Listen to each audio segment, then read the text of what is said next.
To me, I just go... "Arr."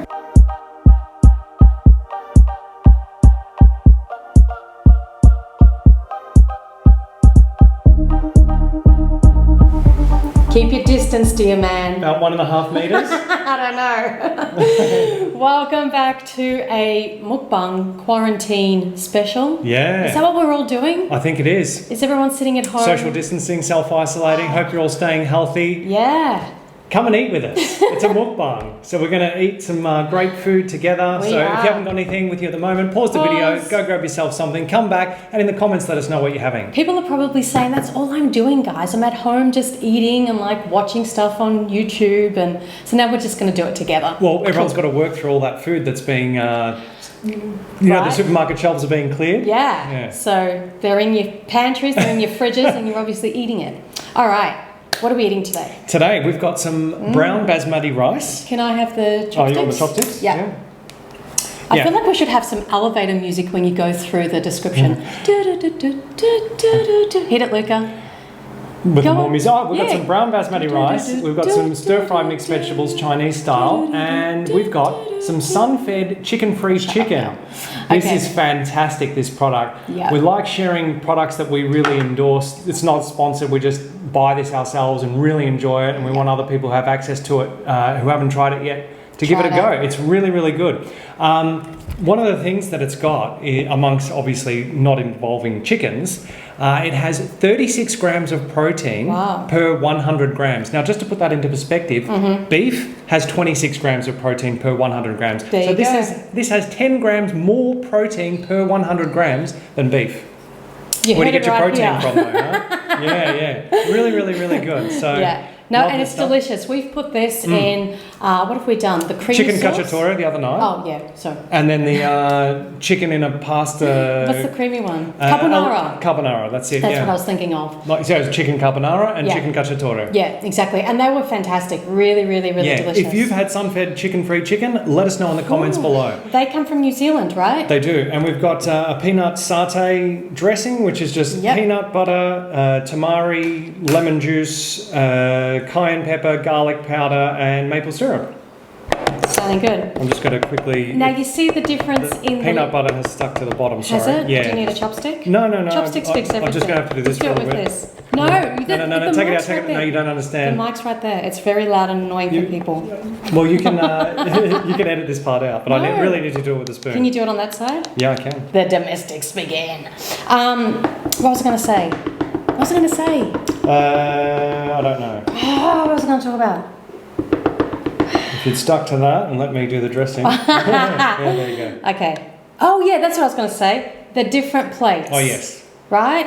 So this is how it should be done, people. You lay it all out. According to you. According to everybody that has any, appreciation. You're alienating at least 50% of your audience here, because when we put polls up on Instagram, we get 50% of the people saying mix it like me, you and bowl 50% mixes? of the people saying plate it like weird. you. No. When you mix it all together, you just get this doggy bowl mix. You can't differentiate the flavours. So you lay it out on a plate, and then you can take a little bit from here, a little bit from there. Like this, with every bite, you're getting a bit of everything. You can still put every bite on your fork. It takes more work though. See, I can talk and look down. I don't have to look down, and I can just talk and eat. You're right. The peanut butter has gone clumpy. It does, yeah. Hold on. So, what are you guys eating? Have we already asked them that? We have. Let us know in the comments below. Let other people know. Have you tried the Sunfed chicken-free chicken? Let us know. All right, I think that's all right. It's very clumpy. It's crunchy peanut butter. It looks like vomit. But it doesn't taste like it. It tastes amazing. It's delicious. Yeah, really, really good combination, this one. Okay, I'm going for it. Are you just doing rice and veggies, or are you putting on the chicken as well? I'm putting in the whole lot. Oh, that's right, because you mixed it in a bowl. Loser.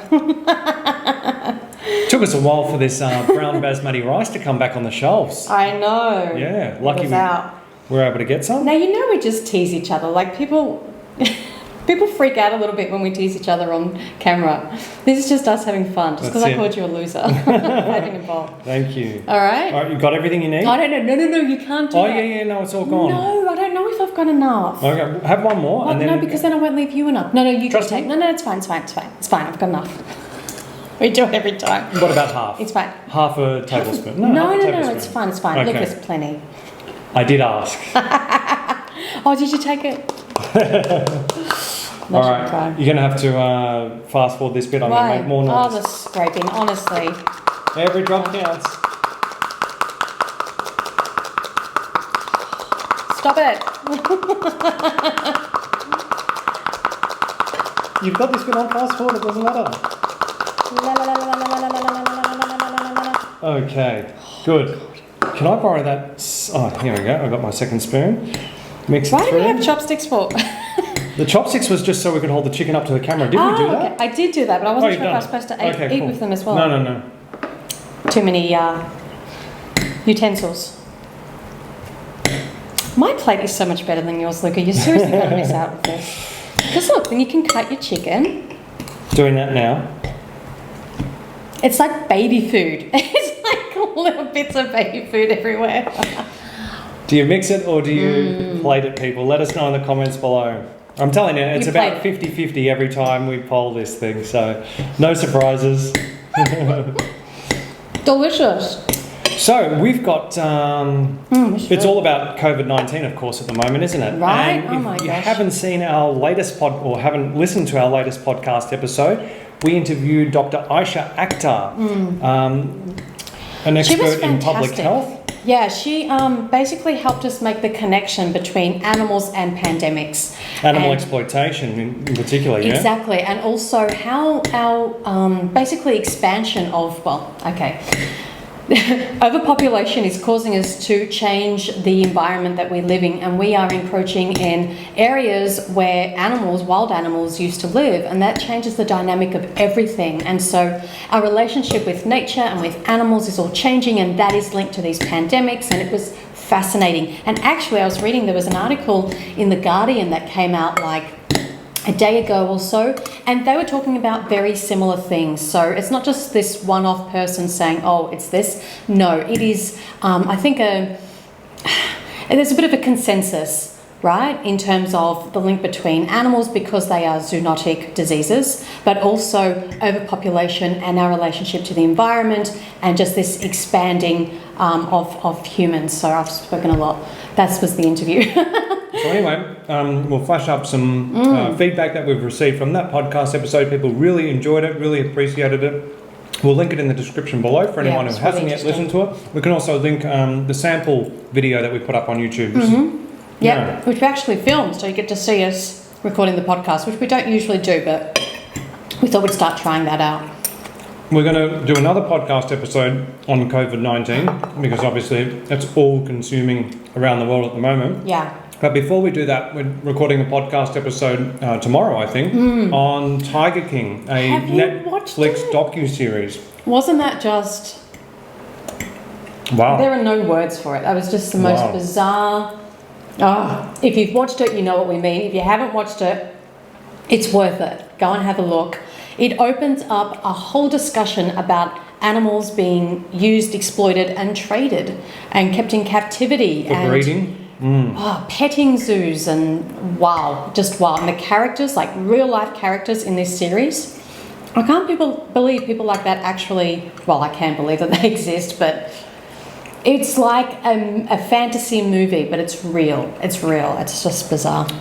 Anyway. So stay tuned for those two podcast episodes coming soon. We had a lot of people send us messages on Instagram saying, you've got to watch Tiger King, please review it on your podcast. We're like, all right, we're getting a lot of requests for this. So we sat down and watched it. 7 episodes, right? Each of them are about an hour in duration. So by the end, we're like, oh my God. You know what I counted? I think there were like 7 pages of notes as we were watching it. This is going to be a big topic, but it was fascinating. Yeah. Right. So film reviews is one thing that we do on the podcast show if you haven't, if you're not familiar with it. Another is special guest interviews like we did with Dr. Aysha Akhtar. We also do news desks podcasts, kind of like we're doing a news desk today in this mukbang. Yep. And we also talk about animal rights, veganism, and other life topics like relationships, minimalism, and so much more. So it's a variety show. So that's coming up. And we also wanted to ask you guys, like, what have you been doing while you're at home? Are you able to work from home, or are you just totally not being able to work and just watching TV or reading, or what are you doing? Yeah, how has your life been inconvenienced, if at all? I mean, most people have been inconvenienced. The biggest inconvenience for us really was the closure of gyms. I know. Because we sort of social distance and self-isolate by the nature of our work anyway. We work from home pretty much 24/7, 365. It's like the whole world's living like us now. Really.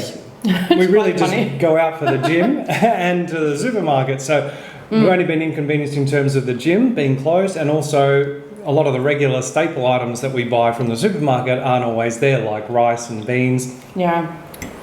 But apart from that, it really hasn't impacted us much. Of course, other people would have, their lives would have changed more than ours have. So we're curious to hear from you guys. I wonder how long it's going to go on for. I think that's the question on everybody's mind at the moment, isn't it? Yeah. So give us an update from your part of the world. What is it like and what are you doing? Let us know in the comments down below. We'll be getting to today's news items. I think so, yeah. So first article, Lewis Hamilton, Formula One champion driver, says coronavirus lockdown shows us how animals in captivity feel. Isn't that fantastic? So he posted this on his Instagram stories. We didn't actually get a chance to watch it. Did you see it? No, I missed it too, but I saw this article. I thought, oh, that's really good. So how fantastic that he's using his platform, as he has done so many times. We're really impressed by him. That's a huge platform too. Yeah, was it 14 million on Instagram? Is that how many he has now? Is that how many? Wow, because I remember when we first did a mukbang video involving a Lewis Hamilton article around the time that I think he went plant-based. I think What the Health was one of the catalysts for him. I think he had around... seriously, like 4.9 million. Oh, really? And Maybe I'm wrong. Sorry, that was like 2 years ago, though. Okay, hold on. Over 2 years ago. So it might be as high as what you've just said now. I turned the internet off because we were recording. Come on. This chicken's so good. It's really good. Oh, wow. 15 million. There you go. 15. What did you say he was when we found him? 4.9 million. Wow. When he first went plant-based or vegan. Yeah. Well, his first line in his bio is... plant-based, love animals. It's great. Plant-based diet, yeah. Yeah, sorry, plant-based diet, yeah. So it's great. So anyway, So his following has tripled since he's gone vegan. Yeah, obviously. That's very good. The Instagram rubbish doesn't affect his platform the way it does ours. Wonderful. Won't go there. Stay positive. All right. So he put up a series of videos on his Instagram stories. The pro racer, who regularly uses his platform to advocate for animals, also urged his 14.9 million followers to not attend zoos or circuses after self-isolation guidelines are lifted. That's great. According to The Express, Lewis Hamilton uploaded 4 images of a panda in an enclosure, captioned, "Now you know how the animals in a zoo feel," on his Instagram stories, which have now expired. If you are home on lockdown, perhaps you can feel a little of what animals in captivity go through every day, their entire lives stopped from them. That is so good that he's making that connection for people. In future, please don't go to any zoos or circuses, because this is what our money goes to, supporting hashtag no more zoos, hashtag freedom. Fantastic. That's really, really important. And I think, I mean, obviously, like a lot of people are finding this time really, really challenging. Again, for us, this is our normal life, but a lot of people are finding it very, very challenging. And so having that connection made with non-human animals who are forced to live in cages or tanks or just be confined for most of their lives, if not all of their lives, if they're bred in captivity, wow, it can really give people an appreciation for what animals are experiencing. So we're really hoping when celebrities like Lewis Hamilton use their platforms to make that connection, that when this is all over, non-vegans will maybe just think about that and change their actions going forward. Wouldn't that be fantastic? Absolutely. It'd be so good. So there is always some, quote-unquote positives that can come out of situations like this. Thank you, Lewis, for using your platform so responsibly to raise awareness about animal exploitation. Really and not just animals exploited for food, but animals exploited for entertainment and in captivity, which also includes animals raised for fur, for example. Yeah, They're exactly. kept in cages. Yeah. And so many other animals in so many different animal exploiting industries. Yeah. I mean, we can still entertain ourselves, can't we? We can watch TV, we can put on Netflix, watch a movie, we can... what else can we do? We can listen to podcasts, we can cook, we can still do things to entertain ourselves and make our lives, still fun at home. What are animals going to do in a cage? Just think about that. There's nothing for them to do.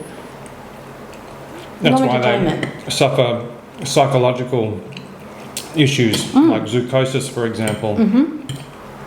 In fact, we'll link a video from Bite Size Vegan about zoos and zoochosis in the description below to learn more and to share it with others to help raise awareness. Yeah. So, next article. Bullfighters ask government for €700 million to save sport amid coronavirus lockdown. So I can't believe I it. know, This is just disgusting. disgusting. Pro-bullfighting organisations have suggested taxpayer cash be used to refund tickets for cancelled shows, pay matadors' wages and cover vet bills. You've got to be kidding me. This is insane. Are you for real? Are you for real? Not only are these animals abused, exploited, ultimately murdered for entertainment. My God, how ridiculous. This is so barbaric and outdated. Like, why does this still exist? On top of all of that, people are losing jobs and businesses are shutting down, and now this industry wants government to pay for that abuse and exploitation and murder. Some gall. Out of your mind? I can't believe that they would even suggest it. How insulting to people. Yes, insulting. You know, like family businesses, people that are really struggling. How insulting that they would even suggest this as an option. 700 million euro. Approximately almost 800 million US dollars. Many locals took to social media to oppose the funding. Good. Including animal guardians Marta Esteban. According to Lad Bible, she said, "In a moment in which the rest of Spain is giving its all to help each other, the bullfighting world is thinking on how to get money from us to help themselves. Yeah, exactly. The business of torturing animals for entertainment should never get public funding, much less now when the health system and helping the neediest should be the priority." Well said. Exactly. I mean, if the government had 700 million euro to spare, wouldn't it go into healthcare? Pay the nurses and doctors more. Almost anything but this. Exactly, yeah. The gall of them, as you said. How insane. The audacity. Oh, God. Disgusting. Despicable industry and disgusting proposition. What do you guys think? Have you heard of this story before, and what's your opinion? Put your comments down below. I mean, yeah, we've said it. It's really good. Did you have enough peanut satay dressing in the end? I did. You did? Thank Good. you. You're welcome. But we've got to eat it quickly because we've got ice cream coming. We're doing a review and we all need to fit it in the video. Oh, yeah. Okay. Next article. Interesting what's happening. Animal shelters see surge in adoptions amid coronavirus pandemic. Now, this is good and bad, right? The positive is that these animals in shelters are given a home. However, Is it a forever home? what is the intention? Are people just doing this because they're bored and they just want a dog or a cat around as some entertainment, and they just, adopting these animals like commodities because they don't really care about them, but it'll just be fun for the kids to have a dog right now? That's what Netflix is for. That's what a PlayStation or an Xbox is for. That's not what sentient beings are for, unless it's a forever home. Yeah. So you're questioning the motivation. The here, motivation is intention. important, which is what this article is about. The news has concerned some animal rights activists who state a dog is for life, not just for quarantine. Yeah. Good slogan. That's super important, because what's going to happen to these animals once life goes back to normal and we're no longer in quarantine? What are they going to do with them if they can't keep them for whatever reason? So this is taking place in London and New York. They're two of the big cities that are cited in this article. Yeah, one Twitter user wrote exactly what you just expressed. What becomes of these pets when quarantine is lifted? Animals are not disposable. Exactly. While another said, great news, I just hope some people won't bring the dogs back to the shelter when it's no longer needed to hunker down at home. Yeah. Yeah. The numbers were interesting. So one shelter announced last week that 86 dogs and 69 cats were adopted in comparison to 42 dogs and 29 cats over the same week last year. Yeah, that's a significant increase, isn't it? Wow, it looks like, yeah. I just hope that people adopting them realise that these animals are not commodities. They're not just a toy for the kids to play with, to keep mum and dad sane while everyone's at home And in then quarantine. to be ultimately discarded, Yeah. set aside. Yeah, you can't return them like a toy at the store, you know. So we'll see. But again, like even the intention of, oh, we'll just get a dog now because it'll keep the kids occupied probably, or I'm bored, I'm lonely. I don't like that motivation. No, it's a selfish motivation rather than a selfless one where you're wanting to have a companion animal to share your life with, to rescue them from the shelter where they might ultimately be euthanized if they're not rescued. Yeah, it's completely different. Motivation and intention with something like this is everything. So we'll see what happens once the quarantine is over with all these animals. Now, this next story, I just can't. So someone sent us a link to an Instagram post, and it was from New York Times Fashion, I think, but you can't read their full articles online if you don't sign up. So then I found basically the same story on Daily Mail, which is a publication you can read online, same story. And again, what we're seeing is the exploitation of animals increasing during this COVID-19 quarantine time when everything in our lives has been disrupted. And so Americans are stress buying chicks. Orders of baby chickens double as families want a steady supply of eggs and a new hobby during coronavirus lockdown.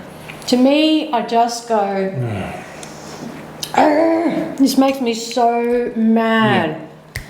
Animals are not hobbies. They're not toys. It's the same thing as what we just said about the dogs and cats from shelters. Baby chicks are not hobbies while you're in quarantine. And nor are eggs food. No.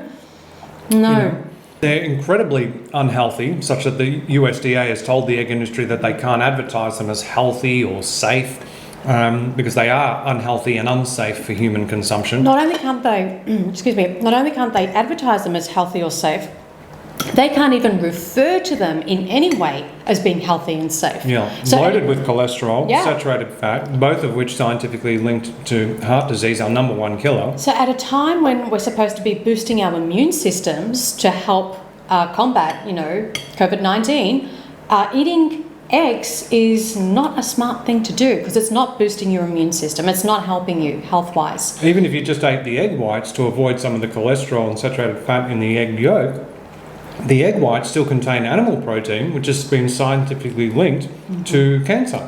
Yeah. So, this raises a whole gamut of issues. Americans have been buying up all the baby chicks they can find in recent weeks. Now, the thing is, if they're buying these chicks for eggs, well, they're not going to be able to eat the eggs right away. Obviously, they have to wait for the chicks to grow a certain size to start, and be at a certain age to start producing eggs. So they're not able to eat the eggs right now anyway. But it's just perpetuating this idea that animals are here for us to use and take from however we wish. What they produce, what comes out of their bodies, their secretions, whether it's dairy, milk from cows or sheep, honey goats, from the bees, or eggs from chickens, that's not for us to take. That's theirs. We leave it. They produce that for a reason. It's this mentality of human supremacy. Yeah. That's what needs to change. Yeah. Hatcheries and farm supply stores say they are sold out of chicks for weeks. Now, let's just think about this logically. It's only the females that can lay eggs. So where are all the baby male boys? What are happening to the boy chicks? You know what's happening to them? They're being ground up alive in a macerator, or they're being suffocated to death, or they're being gassed.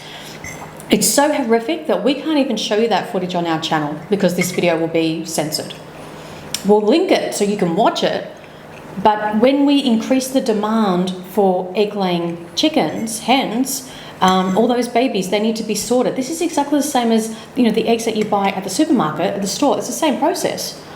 Now, instead of those babies going to a farm to lay eggs, They're now going to homes, but before they are sent either to a farm or to your home, they have to be sorted, males and females. The females are kept, they're profitable because they lay eggs. The baby boys, they don't do anything. They're not going to grow big enough, fast enough for meat. They're not broiler chickens.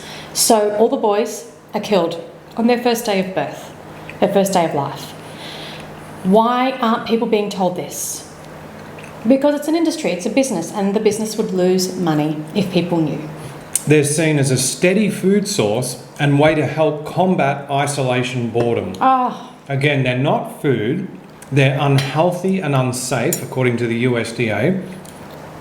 And to help combat isolation boredom, again, that's what Netflix and a PlayStation or an Xbox is for, not sentient beings.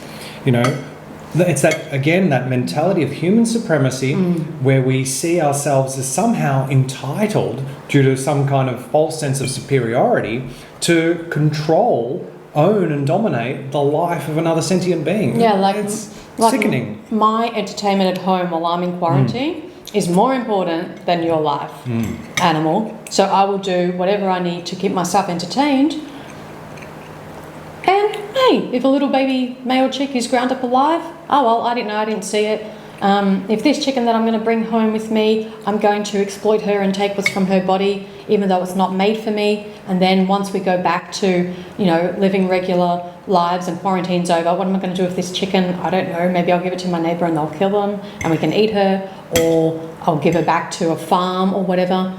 Just this complete disregard, basically, for these individuals. Complete disregard for their lives. It's just...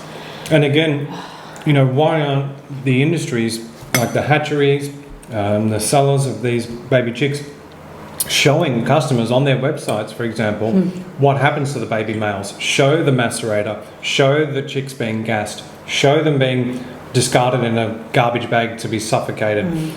Never. They won't, because consumers would then be informed about the origin of the products that they're buying, and they would stop buying them, and the industry would lose money or go out of business altogether.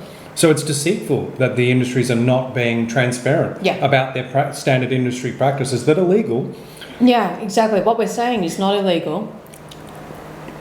So that's why Dominion was made. And it's linked down below with a heap of other footage. With the tagline of, you've been lied to. Exactly. So it's very important that people watch this, and if you're already vegan, then share it. So other people who are, you know, buying into this fad of backyard chickens know the truth. So this is an opportunity for us as vegans to advocate for animals during this coronavirus pandemic, where people are doing things like stress buying chicks, or, you know, the number of adoptions from shelters are surging. Have these conversations with people that either raise these stories or mention that they've taken part themselves, or they know someone who has. Have these conversations in a non-confrontational way, purely information sharing and raising awareness. Yeah, we'll link some resources down below in the description below this video about problems with backyard eggs, because it's a big topic. So what else do they say here? The price of eggs has soared in the wake of the coronavirus pandemic in the US. Supply and demand. Yeah. Parents are also turning to raising chicks as part of homeschooling lesson plans. You want to teach your kids something about chickens? Watch Dominion. Okay? Or watch Dominion. The video, What's Wrong with Backyard Eggs, linked in the description below. Yeah. Again, that's educational. Makes me so cross. And part of the problem is, like, a lot of people say, oh, you know, but the chickens that are in my backyard, they're free, they live a really good life, they're not keeping those horrible farms, blah, blah, blah, blah, blah. There's so many issues that, as we said, I'll link below, covered in the videos. But one thing I will say is that it creates this false illusion that animals are here for us to eat and take from, as we mentioned before. And so people who eat their backyard eggs don't just stop there, because then it creates what we call a slippery slope. You go out, eventually, when we're all allowed to do that again, and you're at a restaurant and all of a sudden something has eggs on the particular dish that you want to order, and you think, oh, well, I already eat eggs from my backyard, you know, I'll just eat eggs here too. But those eggs didn't come from your backyard. Those eggs came from the factory farm. So it's perpetuating this idea that animals' flesh and secretions are still food, and they're not food. You know, it's a violence. What we do to them, it's abuse. We're taking, and ultimately, all of those chickens are killed.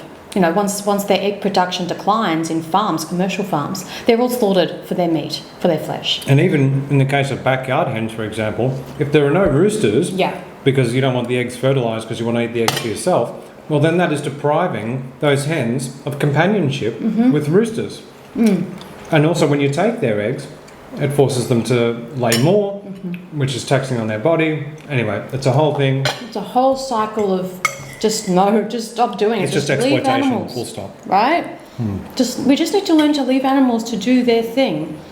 Stop thinking that they're here for us in any way. And stop paying for them to be bred into existence in the first place. This is the thing. As this demand is now going up for backyard chicks at this particular time, all those hens who are producing those chicks, they need to be fertilised. So there's a whole industry. But this is the sexual exploitation of animals, right? We have to force them to breed so that they can produce those chicks in the first place. It's extremely taxing on their bodies. It's awful. The footage that we've seen is disgusting. And then you're creating this demand more and more, and so more baby male chicks are going to be ground up alive or suffocated or gassed. It's just this cycle of violence. Needs to end. So backyard eggs, no. Plenty of other things you can eat. Like actual food. Yeah, basically it's the menstruation of another animal. Yeah. That's disgusting. And like you like to say, just because something falls out of a hen's ass doesn't mean you have to eat it. It really doesn't. It's not her ass, it's her cloaca. It's one hole for everything. Pee, poop, vaginal fluid, the lot. It's disgusting. Okay. So I think there are articles. Is that everything we wanted to cover? Pretty interesting, just to see how our relationship with animals is playing out, changing, different industries being affected, creating demand as we're all in quarantine and life's changing for us. I don't know. And maybe our purchasing habits are somewhat changing, like the demand has gone up for eggs, for example. But again, the overarching mentality remains unchanged, and that is one of human supremacy and might makes right. And animals are here for us, and we are somehow superior, such that we're entitled to use non-human animals in any way we see fit. That's what needs to change. I mean, again, that's been consistent, hasn't it? Yeah, it's at the root of COVID-19 with animal exploitation. Anyhow, this has been delicious. Very, very good. You're at the scraping stage, aren't you? I am. No one wants the scraping stage. So I think we're going to pause the video, we're going to finish these, and we're going to come back with dessert and do an ice cream review. Does that sound good? It sounds good. All right, we'll see you soon. We're back. Vegan cornetto, baby. Now, these came out in January 2019, so we're a little behind the eight ball. No, we've been now eating March them, 2020. But we just haven't reviewed one yet. So these come in a pack of 4. Yeah, and at least in Australia they do. I imagine they do overseas. A little mouse got in the freezer and already ate 2. So truth be told, it's not our first reaction. No, it's not. We've eaten them before. Yeah. They're absolutely fantastic. They're really good. Yeah. Have you had a vegan cornetto? Let us know in the comments below, please. Are these only in Australia? No. These are... it's drumstick that's only it's Australia? drumstick that's in Australia, which recently released 3 vegan flavours. Yes. We've tried one of them, the vanilla and chocolatey one. Not bad. Not bad. But the cornettos... we haven't tried the other 2 drumstick ones, so we can't say that the cornetto is better than all 3 of the drumstick ones, but it's certainly better than the one that we have tried. Cornetto is far superior to the drumstick one that we tried. Yeah, it's... Mine didn't tear very well. Don't you hate it when the paper gets stuck? No. I know. I don't know why. That's the first time it's happened. No, what's happening? And you have to excuse me, but I'm going to suck the chocolate off. Let us know in the comments below. Have you had one? Did you know about them? Do you like them? We love them. We love them because they're very creamy. This one chocolate. Very creamy, as you say. The drumstick variety that we tried, not bad, not as creamy. Not as creamy. Yeah. Great combination of the nuts and the chocolate, but as you said, I think it's the creaminess. It's the creaminess that does it, because if you gave this to a non-vegan, I don't think they'd be able to tell. No. With the drumstick one, they could tell it was more like icy rather than creamy. The richness wasn't there. Yeah. But this one, in a blind taste test, no one would know. Why am I closing my eyes for? If I was to do the test, but I already know what it tastes like. So if you're transitioning your family to a plant-based diet or to vegan, you know, grab these next time you're at the supermarket if they're available where you live. In fact, if they're all like, oh, I'm not going to eat vegan ice cream, buy this, take them out of the box. Oh, no, it says vegan on the packet. I was going to say, put these ones in your, you know, non-vegan ice cream cornetto box. You know what I mean? Switch them. Yeah. And they couldn't tell. That was good thinking. It was, but until they say vegan right on the top. They're heavily branded. Well, you could try. Maybe they won't even notice them. So really, what would you give this out of 10? I would give it a 10. Yeah, that's really good. I think it's perfect. It's really good. I can't remember. What a non-vegan cornetto tastes like? Can you remember? No, it's too long ago, but... Non-vegan ice cream is just rich and creamy. That's it. This is what that tastes like. Yep. Without the animal exploitation. So. Oh, good. Okay, so we want to talk about something. Yeah. I can't believe this is still an issue or a topic, but it is, apparently. So we've spoken about this in a previous mukbang video. Yeah. So there is a tiny, but vocal minority of vegans who are saying... No, they're vegan. They are vegan. Okay, they're vegan. Did you do that? I did that because... anyway. Cut that. Misinformed, misguided, spreading misinformation, and it's a little bit concerning. So it kind of goes like this. They're often against capitalism as well.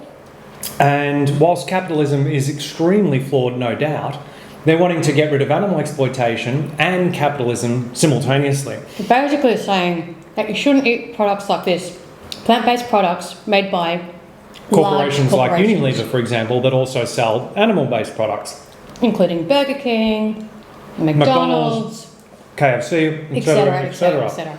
And we get... No, go on. I was going to say, we get tagged on Instagram posts or stories because we have reviewed many products, as you've seen on the show, from different fast food chains that bring out vegan options. And we're going to do that because we want to promote them so that people choose to eat the plant-based version instead of the animal version. And we get tagged in things.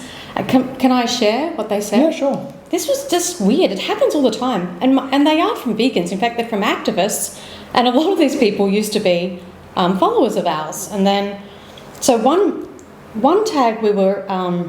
one post we were tagged in? Yeah, was from the Burger King burger that we ate, which is actually Hungry Jack's here in Australia. The mukbang video we made. And the post says, effing trash-talking pieces of garbage. Referring to us. How much did you get paid for this at that vegan couple? If you think Burger King are paying us to eat a burger on our YouTube channel, you are beyond delusional. Beyond delusional. That's hilarious. I wish they were paying us. It's not how it works, buddy. Now, the most disturbing thing was the next post. Whoops. They sent us a picture of, well, this was put on their stories, an animal who was about to be killed. And it says, also, F you from the animals. So the animal that is ready to have his throat slit is telling us F you because we're eating a vegan burger from a non-vegan company. Right? Is this not... It's a tiny yet vocal minority of vegans saying this. So we wanted to talk about it so that anyone that's a little bit confused can just listen. Now, you've got some notes. Bring them up. I'll get to those in a minute. I just wanted to say, if we think that we can take down capitalism and animal exploitation simultaneously, two of the largest things on the face of the planet that are all pervasive, we really need a reality check. Watch the documentary film The Animal People and you'll see that perhaps the most targeted animal rights protest campaign in animal rights history of the Huntington Life Sciences laboratories where they torture animals and by testing products on them, it failed. The activists ended up in jail, one of them serving over 4 years. Anyway, basically this one corporation just kept getting bailed out time and time again by other corporations. By the government. Yeah, by the government. So my point being is that this group of activists who were so dedicated and used disruption. The campaign was flawless. It was sustained and what have you. they were unsuccessful to take down one corporation. And yet somehow these vegans who criticise us because we promote vegan products from non-vegan companies think that not only is the whole world going to get rid of animal exploitation, we're going to have animal rights enacted into legislation, but we're going to overthrow the entire capitalistic system and capitalism at the same time. It's just mind-bogglingly delusional to think that that's even possible. And the Animal People documentary documents that quite well. Yeah. So that's one thing. The other thing I want to talk about is supply and demand. So we've said this before, that when you buy a vegan product from a company that also sells non-vegan products, you are not financing the supply of more of those non-vegan products from that company. These companies trace the origin of every single cent that they make, and therefore, the demand for plant-based products fuels the production of more plant-based products, not the animal-based products, okay? It's very, very, very simple. The other thing is that vegans are not the ones fueling the boom in these vegan products from non-vegan companies. It's largely the millions of flexitarians and so-called flexitarians and reducitarians worldwide. Now, this is not our promoting flexitarianism or reducitarianism. Please do not take it as that. Vegan is the least we can do. But the fact of the matter remains is that there are a lot of so-called reducitarians and flexitarians, and they're the ones driving the growth in this plant-based food industry worth tens of billions of dollars. They're the, vegans still only account for 1%, 2%, 3% of tiny, Western populations. We're not the ones fueling these industries worth tens of billions of dollars. Sure, many vegans buy these products, but overwhelmingly it's reducitarians and flexitarians. Now, if these companies like Unilever didn't offer the vegan cornetto, those reducitarians and flexitarians, if there was no other vegan products from other non-vegan companies, what would they do? They're going to buy the non-vegan version. They're going to buy the animal exploitation. It's very, very simple. Like, you got two products. This is basic math. I failed math, but even I can see how simple this is. You got two products. Two options. If you take one of those options away, you're only left with one option. So people are only going to buy that one option. If you leave that one option, which is the animal products, and you put another plant-based option on the market, you give people two options. So therefore, they have a choice. If the people who are currently wanting to buy the plant-based option can no longer do that because the plant-based option is taken away, they're simply going to buy the animal product. Understand that very, very, very simple fact. If you personally don't want to support a vegan product from a non-vegan company, that's your prerogative. Don't do it. But don't tell other people that it doesn't help animals by doing that, because the animal products industry is already trying to confuse people by saying, for example, soy is high in estrogen, which will cause man boobs, for example. So they're already putting unscientific, unsubstantiated claims out there to create doubt and confusion. We don't need vegans also creating doubt and confusion amongst non-vegans about whether vegan products from non-vegan companies are helping or hurting animals. They're helping animals. How can they be hurting animals? How can it be hurting animals to have a plant-based option? Again, you take that plant-based option away, and all that's left is the animal product. It's as simple as that. Like, I really think that a child could understand it. And the fact that when the demand for plant-based products from non-vegan companies fuels the supply of more plant-based products from those non-vegan companies, not more of their animal-based products. Now, some people say, well, the non-vegan companies who sell the plant-based products as well have come out by saying the introduction of plant-based products to our product line has not seen a decrease in the number of animal products that we sell. In fact, the number of animal products we sell has increased. Now, a lot of the people making this noise are saying, see, that proves that plant-based products from non-vegan companies don't help animals. That's not true at all. What we're seeing here is that the growth in the human population worldwide is outpacing the growth in the number of vegans. Hence, there are more people on the face of the planet needing to eat food, and therefore the demand for animal products is going up accordingly. And that's why we're seeing, even though meat consumption per capita in some Western countries is falling, the total number of animals killed worldwide is increasing because the global human population is growing. I'll give you an example. Two of the largest vegan support programs in the world, Veganuary, which a lot of people will have heard of. Let us know in the comments below if you have, if you took it yourself, and Challenge 22. Now, they've both been going since 2014, which is 6 years.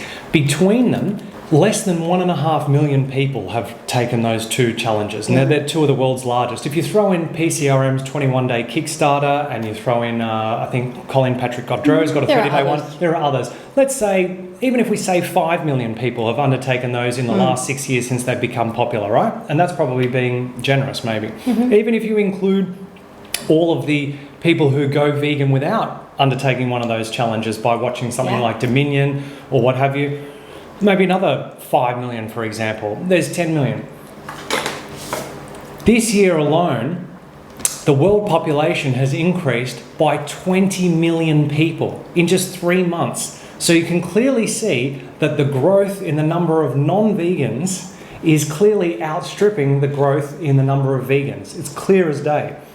So that refutes the argument that just because non-vegan companies have seen an increase in their non-vegan products as well as their vegan products, it doesn't mean that it's not helping animals. Exactly. It simply means that the root cause of the problem is human population, the overgrowth in humans essentially, and existing vegans not educating carnists fast enough. So all those people that have been added to the population and all these numbers that are increasing in terms of the animal products demand, because they also have a plant-based option available, if you take that away, once again, they're still going to eat at those establishments or buy from that brand. So the number of animals will be killed will be even higher than it currently is.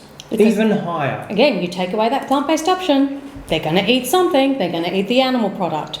So I don't understand. It is very very, very simple. But if you can't understand this concept and you are misinforming, creating confusion and doubt amongst both vegans and non-vegans as to whether vegan products from non-vegan companies actually help animals, you are hurting animals. You're hurting animals. You're hurting animals. You're hurting the movement, and you're creating this tension and infighting that the animal products industries want to see. They're rubbing their hands. Congratulations. They're saying, you're creating the doubt and confusion for us. Yeah. We don't have to discredit activists because you're going to do it amongst each other. You don't have to discredit. We don't have to discredit vegan products from. Yeah. You're doing that yourselves. We don't have to call that vegan couple trash-talking pieces of garbage or effing trash-talking pieces of garbage. Plenty of trolls do, mind you. Yeah, but... Watch our reading hate comments videos. We've got vegans that will call them effing trash-talking pieces of garbage because we ate a burger to promote a plant-based option to non-vegans watching us. For real? Seriously? So if you've heard, again, from this tiny yet vocal minority and also thought... Well, let us know if you've been confused by them, whether you had any doubt, whether this video has helped clarify that, whether you can relate to anything that we've been talking about here. Please let us know in the comments below. I think it's very important that I also wrote down ideal versus practical, okay? So, yeah, ideally, wouldn't it be awesome if we could take down McDonald's and take down KFC and all these large corporations? We don't need them, we don't like them, fine.